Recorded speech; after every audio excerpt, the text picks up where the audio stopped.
Yes, വളരെ പ്രധാനപ്പെട്ട ഒരു വാർത്തയിലേക്ക് നമ്മൾ പോവുകയാണ്. കൊച്ചി എടയാർ വ്യവസായ മേഖലയിൽ തീപിടുത്തം. PG ലൂബ്രിക്കൻസ് എന്ന സ്ഥാപനത്തിലാണ് തീപിടിച്ചത്. തീയണയ്ക്കാനുള്ള ശ്രമം തുടരുകയാണ്.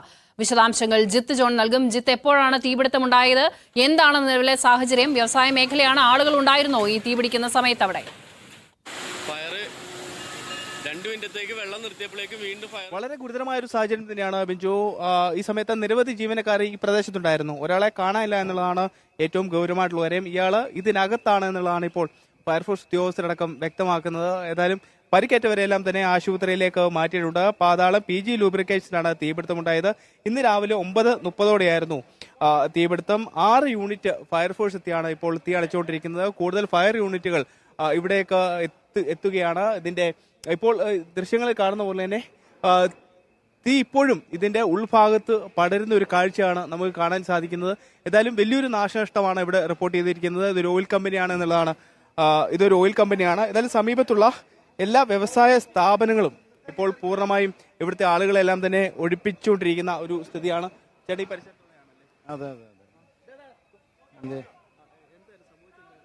സംഭവിച്ചാൽ പെട്ടെന്നൊരു ശബ്ദം കേട്ടപ്പോൾ നമ്മ അപ്പുറത്ത് നിൽക്കായിരുന്നു. നമ്മ ഓടി വന്ന അപ്പോൾ ഇത് മൊത്തം കത്തി തുടങ്ങി. ഒത്തിരി ജീവനക്കാരുണ്ടായിരുന്നു ഈ സമയത്ത്. എല്ലാവരും ഒഴിവാക്കി എന്ന് പറഞ്ഞു. പക്ഷെ ഒരാളായിട്ട് എന്തോ മിസ്സിങ് ഇതേ പറഞ്ഞു. ഒരാളായിട്ട് മിസ്സിങ് ആയിട്ടുണ്ട്. ആളുകളെ ബോഡിയാണ് പറഞ്ഞത്. ഇപ്പം ബിജു, ഏറെ ദുഃഖകരമായ ഒരു കാര്യമാണ്. ഇപ്പോൾ ഒരാൾ മരണപ്പെട്ടിരിക്കുന്നു. അദ്ദേഹത്തിന്റെ മൃതദേഹമാണ് ഇപ്പോൾ ഫയർഫോഴ്സ് ജീവനക്കാർ പുറത്തേക്ക് എത്തിച്ചുകൊണ്ടിരിക്കുന്നത് എന്നുള്ളതാണ് ഏറെ വേദനിപ്പിക്കുന്ന കാര്യം. ഏതായാലും ബാക്കിയുള്ള ജീവനക്കാരെ രക്ഷിക്കാൻ കഴിഞ്ഞതിലുള്ളൊരു ആശ്വാസത്തിലാണ് ഫയർഫോഴ്സ് ഉദ്യോഗസ്ഥരുള്ളത്. ഇപ്പോഴും നിരവധി ആളുകൾ ഇപ്പോഴും ഈ സമീപത്തുള്ള ആശുപത്രിയിൽ ചികിത്സയിലാണ്. ഏതായാലും ഈ സമീപത്തുള്ള ഇതൊരു വ്യവസായ മേഖലയാണ്. സമീപത്തുള്ള എല്ലാ സ്ഥാപനങ്ങളിലെയും ജീവനക്കാരെ പൂർണ്ണമായും ഇവിടെ നിന്നും ഒഴിപ്പിച്ചിട്ടുണ്ട്. ദൃശ്യങ്ങളിൽ കാണുന്ന പോലെ തന്നെ അദ്ദേഹത്തിന്റെ മൃതദേഹം വഹിച്ചുകൊണ്ടാണ് ഇപ്പോൾ ഫയർഫോഴ്സ്. തീർച്ചയായിട്ടും വളരെ ദുഃഖകരമായ ദൃശ്യം തന്നെയാണ് നമ്മൾ കാണുന്നത്. കൊച്ചി എടയാർ വ്യവസായ മേഖലയിൽ ഉണ്ടായ തീപിടുത്തത്തിൽ ഒരു മരണമുണ്ടായിരിക്കുന്നു എന്നുള്ള വാർത്തയാണ് വരുന്നത്. നിരവധി പേർക്ക് പരിക്കേറ്റിട്ടുണ്ട്.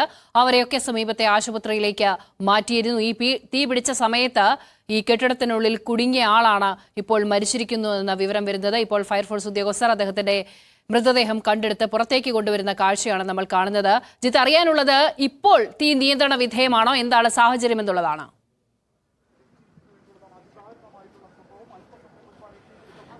ഇപ്പോഴും തീ പടർന്നുകൊണ്ടിരിക്കുന്ന ഒരു കാഴ്ചയാണ് നമുക്ക് കാണാൻ സാധിക്കുന്നത്. ഏതായാലും തീ പൂർണ്ണമായും അണയ്ക്കാൻ ഫയർഫോഴ്സ് ഉദ്യോഗസ്ഥർക്ക് സാധിച്ചിട്ടില്ല. കൂടുതൽ ഫയർ യൂണിറ്റുകൾ ഇവിടേക്ക് എത്തിക്കാനുള്ള ഒരു ക്രമീകരണമാണ് ഫയർഫോഴ്സിന്റെ ഭാഗത്തു നിന്നും ആരംഭിച്ചിരിക്കുന്നത്. ഉന്നത ഉദ്യോഗസ്ഥരടക്കം എത്തി കാര്യങ്ങളെല്ലാം തന്നെ നിരീക്ഷിച്ചു വരികയാണ്. ഇതിൽ ഗൗരവം എന്ന് പറയുന്നത് ഒരു ഓയിൽ കമ്പനിയാണ്. ഇതിന് സമീപത്തെല്ലാം തന്നെ ഓയിൽ കമ്പനികളാണുള്ളത്.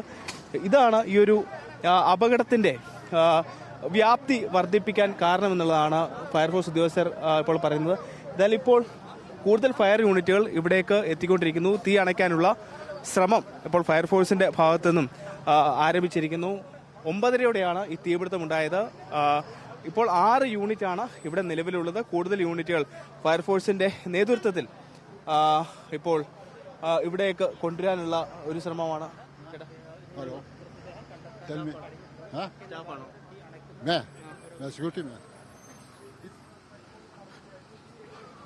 എന്താണ്?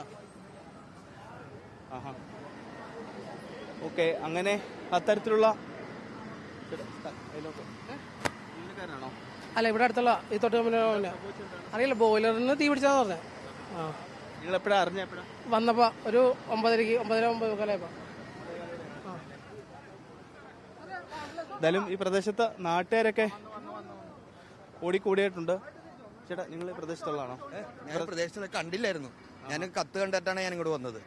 അപ്പോൾ ഒരു 9:45 അപ്പോൾ ഭയങ്കരമായിട്ട് കത്തിപ്പിടിച്ചു. അപ്പോൾ തന്നെ ഫയർഫോഴ്സിനെ വിളിച്ചു, പോലീസിനും വിളിച്ചു. അപ്പോൾ അവരും ജീവനക്കാരൊക്കെ ഈ സമയത്ത് ഉണ്ടായിരുന്നു. കുറേ പേര് പുറത്ത് ഉണ്ടായിരുന്നു. ബാക്കി വർക്കിംഗ് ടൈം ആയിരുന്നു.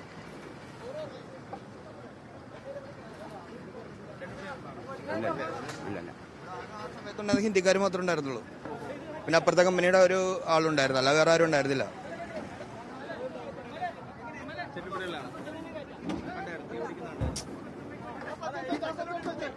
ബിജു, അങ്ങനെയാണ് കാര്യങ്ങളൊക്കെ.